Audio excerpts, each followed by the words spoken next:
But you got Murphy then, huh? I got Murphy. Miss Murphy! Miss Murphy! Miss Murphy! Miss Murphy!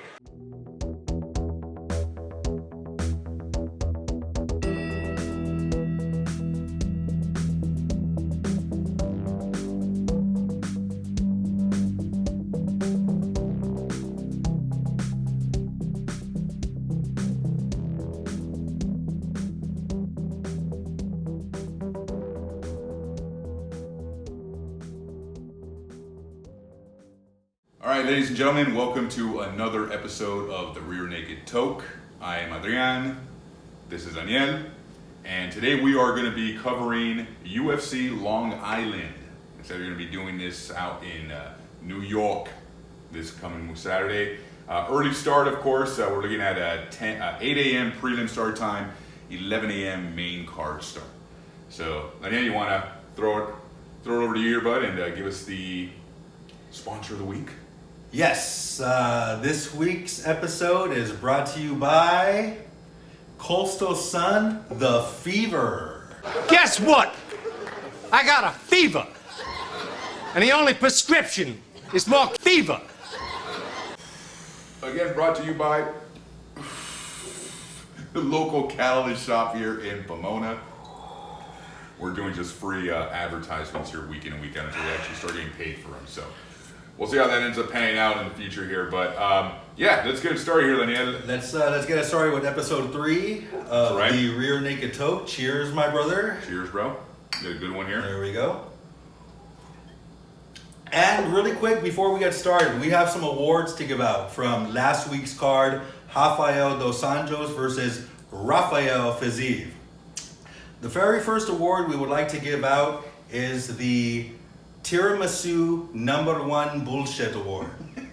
This is #1 bullshit. We do consider it to be one of our most prestigious awards that we're going to give out on the Rear Naked Toke. So while I feel the Tiramisu #1 Bullshit Award should have gone to the split decision win by Malarkey over Michael Johnson, and my brother would disagree with me on that one. I don't agree with that at all. Yeah, we both had a little bit different opinions on that bout, which was a great bout by the way, but very controversial. We here at the Rear Naked Toke do have to agree on this award, on who we give it out to. So the Tiramisu #1 Bullshit Award will go to Said Nurmagomedov and the bout versus Andrade. That's right, Douglas Silva, the Andrade, yeah. Absolute war. We didn't expect that. I know a lot of Nurmagomedovs didn't expect the fight to go that far, but the fact that one judge gave the fight to Nurmagomedov all 3 rounds 30-27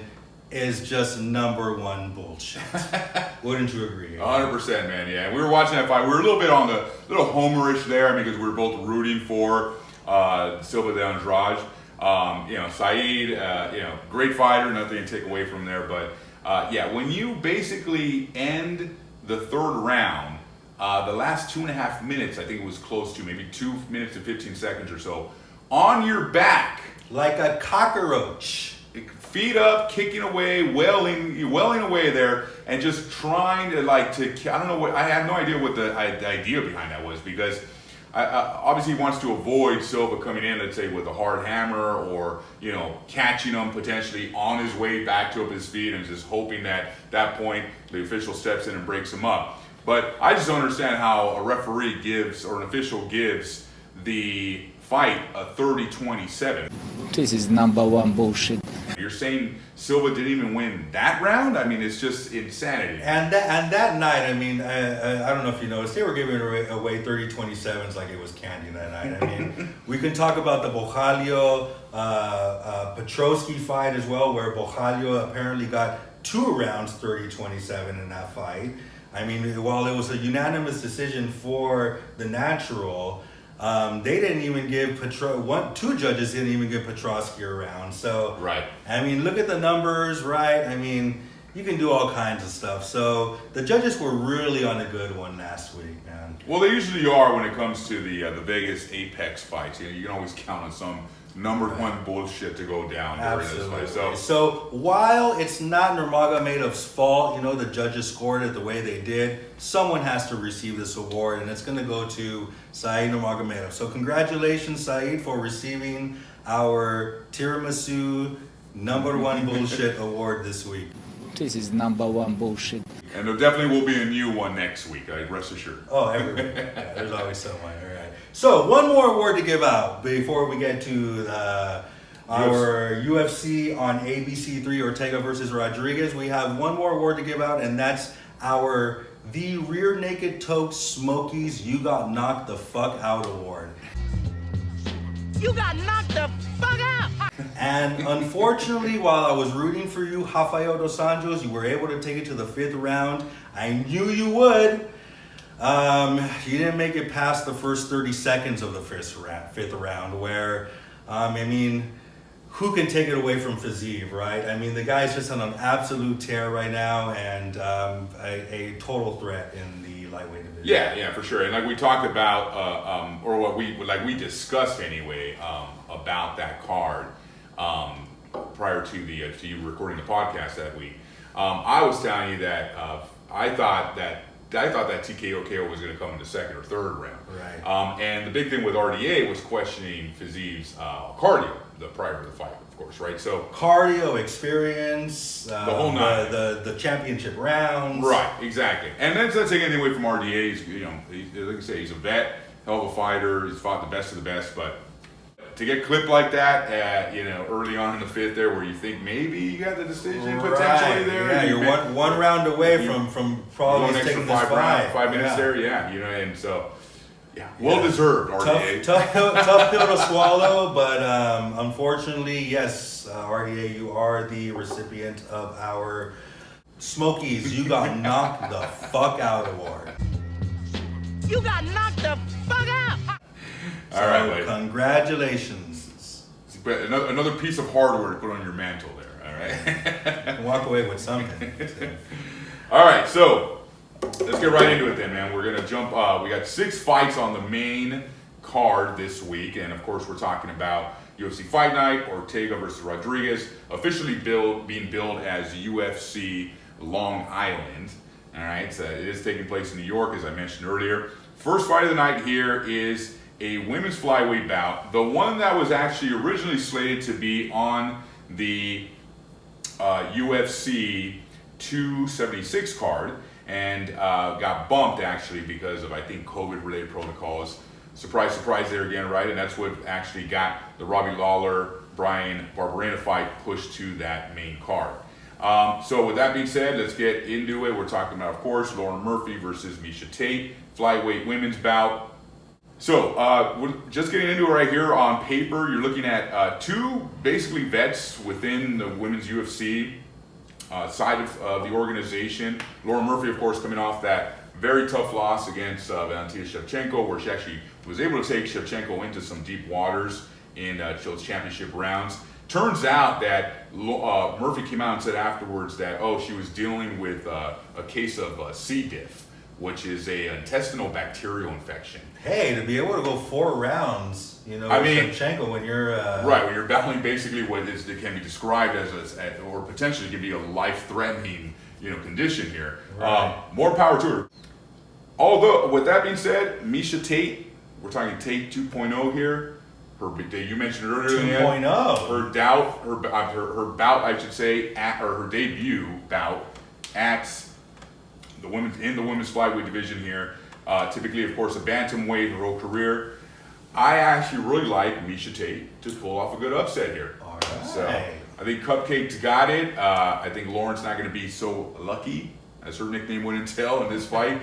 I just like Tate. Let's face it, man. Tate, probably one of the hottest women in the UFC. So we got to hang. I think that sways me a little bit there.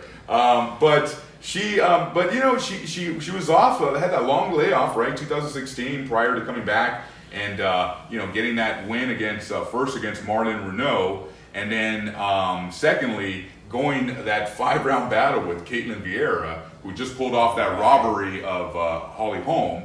So, I like Tate's pedigree here. She's a tough girl. Don't let those model-esque looks fool you here. And I think she's going to take it to Lauren Murphy here, and what I think is obviously going to be a 3-round bout, and in that case, decision win for Miesha Tate. Your thoughts? Very good. All right. So we're gonna right off the bat we're gonna disagree here. All right. Let's hear it. And I really do feel Murphy is right now at her age, just showing a lot more heart than Miesha Tate. She was able to, like you said, able to go 4 rounds with Shevchenko while battling under an extreme illness, right. apparently. The fact that she decided to fight Shevchenko under those circumstances is just a testament to her heart, her will, and she's obviously a fighter who at 38 years old apparently is showing no signs of stopping.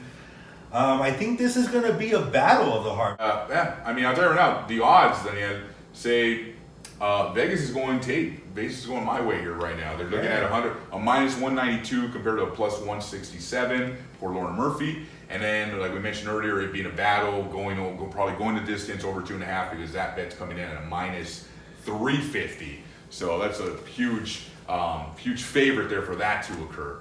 But you got Murphy then, huh? I got Murphy. Miss Murphy! Miss Murphy! Miss Murphy! Miss Murphy! So, the reason, like I said, the reason I'm saying Murphy is because of her heart. Now, trying to make sense of those odds, I'm going to say that a lot of Miesha Tate's fans are expecting her to be the bigger fighter. Obviously, making her debut at flyweight, she's going to be the bigger fighter versus Murphy. Natural, more that way, right? And we could. I think what maybe a lot of fans are expecting is Miesha Tate probably to use that size in the 3rd round to bully her up against the fence and take that 3rd round to ultimately win the fight. But I'm still going with Murphy. Miss Murphy. All right, cool. So the picks are in there. All right, cool. We're good there. Okay, second fight here on the main card, following the Lauren Murphy-Miesha Tate opening round of the main card, UFC Long Island, is none other than Shane Hurricane Burgos versus Charles Air Jourdain in what is a very interesting and should be probably a bloody featherweight bout. And very cool nicknames too by both of them, by the way. Air Hurricane, Hurricane Air, kind of like. I think it would be like inner swap there, right? Yeah. So, all right, and so your thoughts on this fight here? All right, so I think we are in for an absolute banger because these guys really let it go. And heavy hands by both of them, lots of skills behind that striking. And of course, who can forget the 300? This is Sparta. This is Sparta! The kick that he gave Andre Ewell, and I think it was in the final seconds of the 3rd round, where he did gain that unanimous decision win. He just looks like an absolute killer. What I think we're going to see by Burgos is him utilizing that 6-inch reach advantage that is... Which is enormous, by the way. Absolutely enormous. That's what she said. That's for all the 6-inch boys out there, right? Cheers to the 6-inch boys. Cheers to the 6-inch boys. Hey, any bigger than that, you're probably dealing with fucking an issue. I mean, I'm not a woman, I've never taken it in the ass, so I don't know.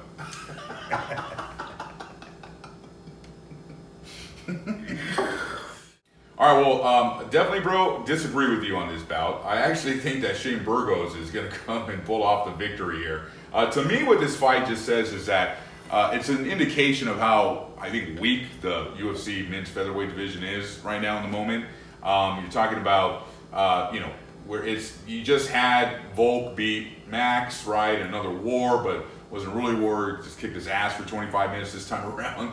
And then you look at who's beneath that, which is what this card showcasing, right, in the Ortega Rodriguez fight, because feasibly you can argue, okay, well, the winner of that fight potentially then gets a shot at the title.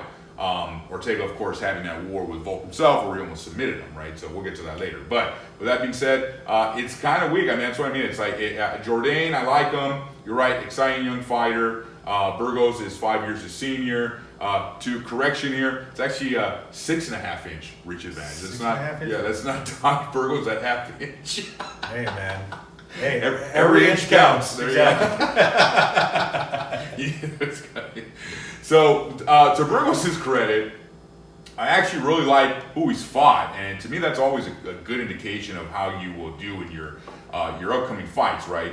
Unless they just are feeding you just to killers, time of the year, fight in and fight out. But you're right, he had that good win. I think it's of course against Billy Quarantillo, where he just outstruck him pretty significantly there. Got clipped late in that third round against Barbosa about a year ago here. But prior to that, check it out, Daniel. Another loss to Josh Emmett, right? Look at the pedigree of fighters this guy's going up against, right? Had a win against, I know you don't like him, but Amir Khani. Had another win against Cub Swanson prior to that. He's the last loss prior to ruling off those two wins was against Calvin Kattar, right? Who we know just won that, or I should say lost to Josh Emmett a few weeks back. So I like Burgos in an upset. You mentioned the reach advantage; it's huge. And I think Jourdain might be just a little bit outmatched here. In terms of the odds, Burgos is actually coming in as a favorite. He's coming in as a -175 currently on Bet Online. All right. Yeah. Jourdain is a dog, plus 150. And then over-under is almost a toss-up here, right around the -105 for the over 2.5, and then -125 for the under. So, I like it, man. We're not agreeing on any fight so far, and we did not discuss this at all prior to starting filming today. So, all right. Okay, next fight on the main card here is going to be a flyweight bout in the men's division. Matthew Christopher Danger Schnell versus Sue, the Tibetan Eagle Mu Dareshi. All right, Daniel, so you did a little bit of research on this fight here. I know it's not the most exciting flyweight bout that you could probably throw together at this point within a division, but nevertheless, still, what could be potentially a banger. So what's your take on it? All right, so we have the Tibetan Eagle over here ranked at number 14 in the flyweight division versus Matt Snell, number 16. So we're going to have I'm going to go with, right off the bat, I'm going to go with the finish by the Tibetan Eagle, okay? Because while I think, most of these fights end in a decision, we're going to go very, very close ranked fighters that we have here. There's no reason to think it can't go the distance, but I am not impressed with Matt Schnell lately. The Danger, he has not lived up to his name in the past 4 fights with his... You're snittious. You're snerious. I'm snittious. You're snittious. I'm snittious right now, okay? With his only win in the past 2 years is a split decision win over Tyson Nam. Yeah, and that fight was canceled like twice, I think, here before. Yes, it was during COVID. Right, and so yeah, it's unfortunate there that he's had a tough go at it within his start with the UFC. He's had so many cancellations here. He was supposed to fight Alex Perez at one point, and that got canceled. Of course, that was late last year. I don't even remember the reason behind that. And of course, he twice scheduled him against Tyson Nam, and that got scheduled. Of course, we know due to COVID. He lost to Alexander Pantoja. And then prior to that, had a couple good wins there against Espinosa and Luis Smoka. The guy's a submission artist. I know you don't like him. I know the Tibetan Eagle here is coming in with a lot of power and a lot of. He's got a win there. I think in terms of with his KO capability. I think it was against Malcolm Gordon, if I'm not mistaken. Back in November of 2020. But I actually like Schnitt. Are you schnittious? You're snerious. I'm schnittious. I'm schnittious. Okay, so I'm So sorry. the only reason I'm saying is because he has had so many bouts canceled due to not anything out of under his control. And okay, he lost he lost to Brandon Royval last time around. Brandon Royval is no fucking joke, man. I mean, the guy is an actual he's a killer in that division. And, Killer, agreed. Moving his way up, right? Probably going to fight for the title soon, I would say, because I think they might give him one more fight against another top-ranked opponent there, and then the winner of that, gets finally a crack at whoever wins. I think out of the Kai Kara France Moreno and then Figueroa trio or threesome that's going on there, right? So, but yeah, man, he's no I think stranger here to taking on big fights against guys that could potentially put him out. I actually like Schnell here for what Vegas is telling us, of course, is a major upset. He's coming in at a plus 230 compared to the Tibetan Eagle at a minus 270. So, all right. So I disagree with you there, man. So this is the first upset I'm picking actually on the card. All right, cool. That's good to hear. Okay, on to the next fight here before we get on to the co-main and the main event of Ortega versus Rodriguez at UFC Long Island is a welterweight bout between Li the Leech Jianliang versus Muslim, the King of Kung Fu, Salikov, which right away is the stupidest nickname I've ever heard of for a Russian fighter. For a Russian fighter, I don't understand that. Then go ahead and take it away here. What are your All thoughts? right, so we got Russia versus China. I like it. Let's say China. China. China. China. China. China. China. China. China. China. China. China. China. China. China. China. I have to have my China. Where's Donald Trump when we need him right? China. Just like the girls. They come from China. They come from China. All right, so I like this bout. All right, we got definitely a banger at a welterweight, right? I mean, banger at a welterweight. I mean, we're stepping it up over here in weight, which is nice now finally. Mm-hmm. The Leech is coming off a very disappointing loss that we all witnessed. We saw Hamza just absolutely dominate him in the first round. He smashed him. Smash. To smash somebody, you get money, brother. And smash somebody. I smash him. I have to do this. I'm gonna smash everybody. I'm gonna smash all the whole division. He smashed. Absolute smash. All right. So I think that loss actually is going to play a lot into this bout coming up. I say that because of this. You were coming into the Chimaev fight as the Chinese hero who was supposed to give it to this guy, right? It's hard to go home after a humiliating loss from Hamza in the first round and recover from that loss. On the other hand, we have the King of Kung Fu, who is on a tear right now. And he is on a 5-fight winning streak, and I call it just Russian momentum that is going on right now. They both have wins over Argentinians, which is should be mentioned. But I think what is more impressive is the King of Kung Fu's victory over Francisco Trinaldo, which is no joke. I mean, this Francisco Trinaldo is no walk in the park. So I like that victory over Trinaldo, and I am absolutely going to go with the Russian for this fight. All right. Well, so I like your points there. I do like. Let's not get it wrong. Let's not get it twisted here. Salikov is just a good fighter overall. A little bit older here, 4 years on the Leech's 34 years of age. There, he's coming in at 38, so a little bit older in age there. With that being said, has had some notable victories. The guy only fights, though, once a year. So, to Lee's credit, he's been a little bit more active. Salikov's got those 2 wins there against Statopoli, or he's got a win against Statopoli, whereas Lee's got that big win against Ponzi from a while back. But in this fight, I actually am going the opposite. I actually like the Leech to pull off a nice comeback victory here. Obviously, they just put him up against a buzzsaw in Hamzat.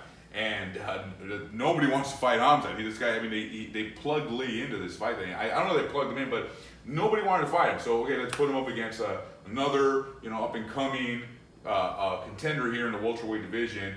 it was everything that everybody thought it would be. You know, it was either going to be a Lee KO on Hamzat, or Hamzat was going to do what Hamzat does and just, you know, sub them in the first there, right? But I like Lee to bounce back here. I mean, you know, he just left Team Alpha Male. He's with Sanford MMA now. Switched up camps. I think that's something of importance here to note. Even though you know that the fight, he was still with Team Alpha Male against Hamzat in that fight. So I think maybe a change of camp here is going to maybe change his approach to this fight. And I like a bounce back fight here. For what it's worth, on the Vegas odds, of course, always got to touch on this. The Leech is coming in as a slight dog at a plus 140. So Salikov favored here at minus 160. Again, the nickname alone is just enough for me to bet against him. So, yeah, that's where I stand on that fight, man. All right, we have reached the co-main event of the evening on episode 3 here of the Rear Naked Toke. For that, we have Michelle, the Karate Hottie Watterson versus Amanda Lemos. This is going to be a good one.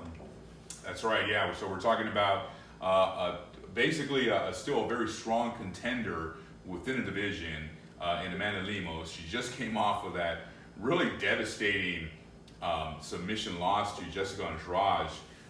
And it was a tough loss, right? It was a standing submission, if I'm not mistaken. Right. So, but prior to that, she was on an absolute tear. I mean, absolute tear. Beat the likes of Angela Hill, beat the likes of Montserrat Ruiz, had been, it looks like Livia Souza prior to that. A couple finishes in there within the first round. The one against Hill went the distance. And she was just on her way up, you know, and then she ran into somebody who just wanted it more, I think, in Jessica Andrade. But then I look at Karate Hottie here, and you know, it's she's a vet. Apparently when she's not training for a fight, she just puts on an absolute dump truck, you know, on that ass of hers. Dude, I took some MILF. What the hell's that? MILF. Mom, I'd like to fuck. Yeah, dude. Oh yeah. Yeah. So she had a tough loss against Mahina Rodriguez, of course, you know, back in this time last year. She's a fan favorite. I'm not going to take anything away from her, and she can really pull off a victory at any point in any one of her fights. But my take, of course, here is Lemos to decisively win this bout. Win this bout? I'm going to disagree with you, actually, Adrian. I don't think we've actually agreed on any one fight so far at this point. But okay, yeah, let's hear it. We haven't agreed on one fight yet. I don't believe we have. I don't think. Wow, this is going to make for an interesting Saturday morning. Yeah. I think the fact that Watterson has more experience at 125, more experience at the flyweight division, the fact that she's been able to go up and down from the strawweight to the flyweight so easily, is going to give her the size advantage, obviously, in this fight. So I do see it going the distance, and I see Watterson. I see Watterson with a little bit more bullying in the third round when it comes to being able to push Lemos up against the fence and impose a little bit more offense to get the 2-1 round victory, the 28-27 victory for Watterson. For Watterson. Yeah, sorry, 29-28. I'm sorry. Oh, you got really into detail with that, but as far as the scoring goes, not to mention Jackson Wink MMA. All right, well, that's fine. That's all fine and dandy. I think this is an immediately bounce back fight for Amanda Lemos to get her back into that title conversation there. Throw her into the top 5, see how that shakes up, and who better to beat than the Karate Hottie, right? You know, like I mentioned here, ultimate fan favorite. Everybody loves her. Who can forget the little dance-off she had with Paige Van Sant a few years ago, right, when at the weigh-in? Everyone loves her, but unfortunately, yeah, I think Lemos has got it, man. That's just my take on it. All right, so we got Lemos, Watterson. There we go. All right, and it is now time to cover the main event of the night here at UFC Long Island. Of course, Ortega versus Rodriguez. We got Brian T-City Ortega, of course, coming in from Torrance, California, versus Yair El Pantera Rodriguez. Hell of a fight here. I mean, we talked about it earlier during the Jourdain Burgos fight is, in my opinion, how weak I think right now the featherweight division is in the organization. Probably, I think the outside of the flyweight division, probably the weakest division in terms of just overall, I think, just talent this moment. And that's of course debatable, right? With that being said, we just had a hell of a fight a couple weeks ago between Volk and Holloway for the strap. Of course, Volk retained it. Let's stop giving Volk all the credit in the world here, right? He's a champ. Stop sucking Volk's dick. Right, a little bit, he's we all know he's a champ, so, in this case, though, Yair, he's got some familiarity, I think, with Ortega to a certain degree. They're both Mexican fighters, Rodriguez being a little bit more homegrown, of course, in Mexico than Ortega. Rodriguez has come out and said, hey, you know what, this fight was bound to happen at some point. There is no love lost between, but there's obviously a mutual respect there. I think Rodriguez is still hanging his hat there a little bit on that crazy back elbow TKO on Korean Zombie that he hit a few years ago, and that's the only highlight you see with the guy outside of what he did ultimately in his follow fight there against Jeremy Stephens, where the first one was considered was a draw or essentially no contest because of, I think it was an eye poke. And let's face it, Jeremy Stephens, right, prior to your Max Holloway fight, that was your last win? Who the fuck is that guy? Who the fuck is that? You know damn well who I am. Who the fuck is that? No disrespect, Jeremy Stephens. We love you, man. Little heathen over there. But I like, that bout him was a war against Holloway. He has fought some good guys. I just see Ortega pulling this off just based off of the same type of pedigree there. He almost won the strap. I mean, that's what it comes down to, right? He almost won. I don't think Volk even knows how he got out of that submission attempt right or that hold. And to this, I think, I think Ortega rebounds from that loss, gets this win. And then, I don't know, what do you do at this point? You put him up against Holloway maybe potentially for whatever reason, if Volk maybe vacates the title, you could throw that up as a up for grabs title at that point between the two. What I think will happen is, I say Volk wants to defend the strap. It's going to be the winner against this fight, and I think it's going to be Ortega, and you're going to get Ortega versus Volk, or I should say Volkanovski versus Ortega 2. And who wouldn't want to see that again, right? Who would not want to see that again?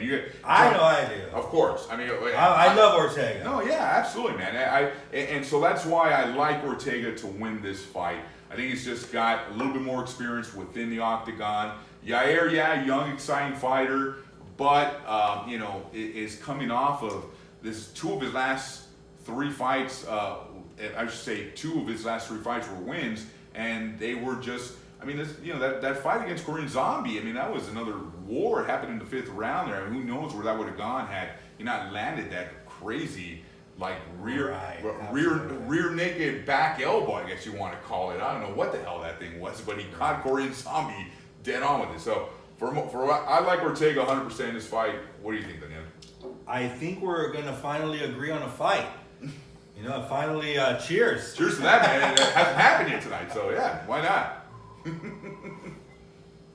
So let's face it. Both of these guys have been in absolute wars. The last fight that Ortega was in was against Volkanovski. The last fight that Yair was in a war against Holloway.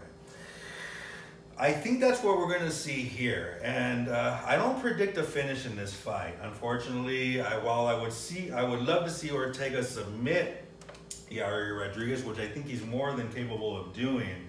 I don't think it's going to happen. Yair Rodriguez is a bit tougher than that, and I hope at the very least we see an absolute blood war between these two guys, because it's who doesn't want to see that, right? Who doesn't want to see that? Let's for give the fans what they deserve here, man, right? Right. I want to see Rodriguez and Ortega hugged up in the same way that I saw Rodriguez and Holloway hugged up in the ambulance. After this fight. However, I do see Ortega coming off with a decision victory in this one. We're absolutely going to see a submission attempt or 2 from Ortega in this fight.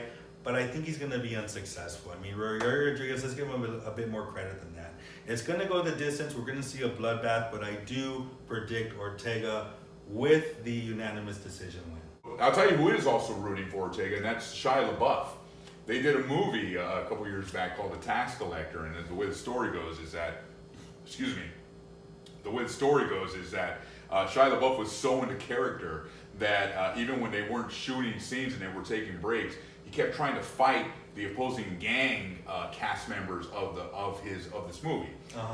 It got so late in the day one day, and everyone was so exhausted that I don't know if I failed to mention this, but obviously Brian Ortega was part of this movie, right? He was one of the gang members on Shia LaBeouf's side. Shia LaBeouf turned around and started talking shit to one of the opposing gang member cast members. No one's shooting, there's no action happening, and Ortega was so pissed that he grabbed Shia LaBeouf and slammed him onto the table to calm him down.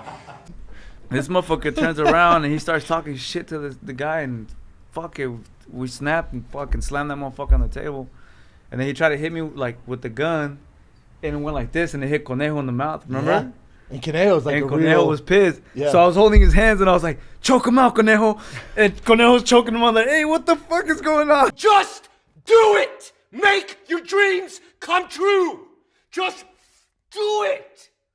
Who doesn't love Shia LaBeouf? I mean, right? I mean, the guy, the kids, if you go back as far as, Holes, for instance, I mean, that's one of the first movies he ever did Disney-wise, and the kid was doing stand-up comedy when he was like 12 years old in Hollywood. Not only that, but he's created one of the best motivational videos that we've ever seen. And that's what's going to be playing for Brian Ortega to win this fight. All right, so that's going to wrap it up for us here at the Rear Naked Toke, where we covered with episode 3, UFC Long Island, Ortega versus Rodriguez. Next fight, of course, is going to be UFC Fight Night in London. Curtis Blades versus Tom Aspinall as the main event. Tune back in for Daniel and I to cover that event right here on the Rear Naked Toke. Like and subscribe, and we will see you next time. Toke it easy, my friends. All right, done. All right, cheers. We got it right. Bye. Got it. Done.